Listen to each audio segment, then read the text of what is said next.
One pride looms large in the lion kingdom of the Serengeti.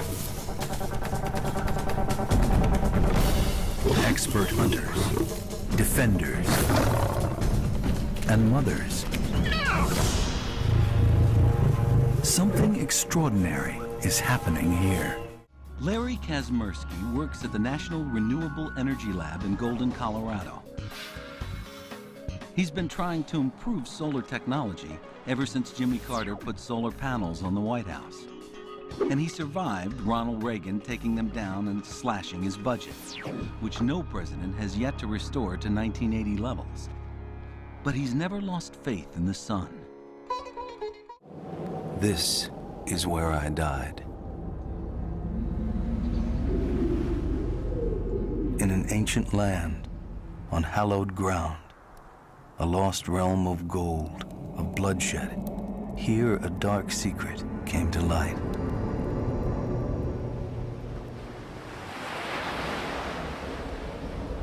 Was it misery that begot misery? Was it cold-blooded murder, or an honor to be sacrificed for the gods? As the determined young attorney approached the grand house located just south of Kinderhook Village, the owner of the mansion, Judge Peter Van Ness, sat reading on the front porch. When he became aware of the young man's presence, he turned his back, for the two were politically opposed. The attorney had a quick mind and a friendly manner, abilities which would serve him well in the coming years. Rather than retreat or to address the rudeness of Van Ness's back, the young attorney advanced to the formidable silver door knocker near the judge's head and banged loudly. As I did, the young man recalled, I saw a smile upon his countenance. Let's give these new radio spots a listen. We've seen what Tommy Carcetti can do at City Hall as a councilman. While the current administration bent to special interests, Tommy Carcetti sponsored legislation that is protecting jobs at the port by preventing the overdevelopment of our waterfront. 300,000. Rebuilding our neighborhoods. Great. Thanks for sharing. For home ownership that prevented budget cuts to vital city services. 4 years have passed since the mortal races banded together and stood united against the might of the Burning Legion. Though Azeroth was saved, the tenuous pact between the Horde and the Alliance has all but evaporated. The drums of war thunder once again. Maybe you're the one who bets the house on the underdog, sells in a buyer's market, colors outside the lines, orders vanilla instead of tutti frutti, wears a suit on Casual Friday, takes a stand when everyone else sits still, sings even when you don't know the words, dances when others march, crosses party lines with no apology, follows your own voice, and likes what you hear. Think for yourself. Silverdocs, AFI Discovery Channel Documentary Festival.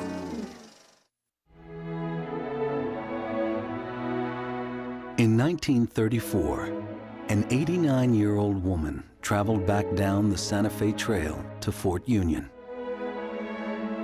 Her name was Marion Sloan Russell, and she had come here as a girl, fallen in love, and married. But the fort was no longer the lively place she remembered. In a letter to a parent dated September 10, 1862, McCaffrey states, They, the Confederates, are bound most strictly to respect persons and property. The orders under which they move are in fact that the first man caught stealing, robbing, or committing any outrage or molesting any citizen shall be shot dead.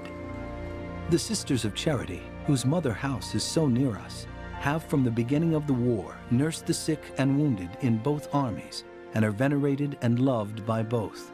Their identity of religion and intimate relations with us are an additional security. This is what Reed wrote. Hey, now that I'm done with electoral politics, I need to start humping in corporate accounts. I'm counting on you to help me with some contacts.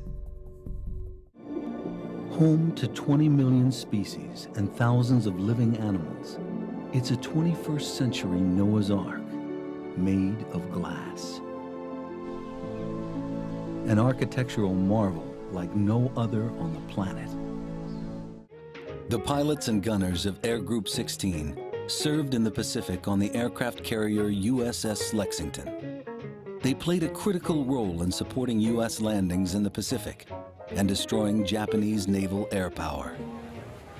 Their gathering at the dedication of the World War II Memorial would also be their last reunion. While the question of 075's nuclear weapon can be put to rest, the reason why it crashed so far off its intended course may never be fully known. After 50 years, that truth may be buried, like the bomber was when first found in the British Columbia Mountains, under deep winter snows.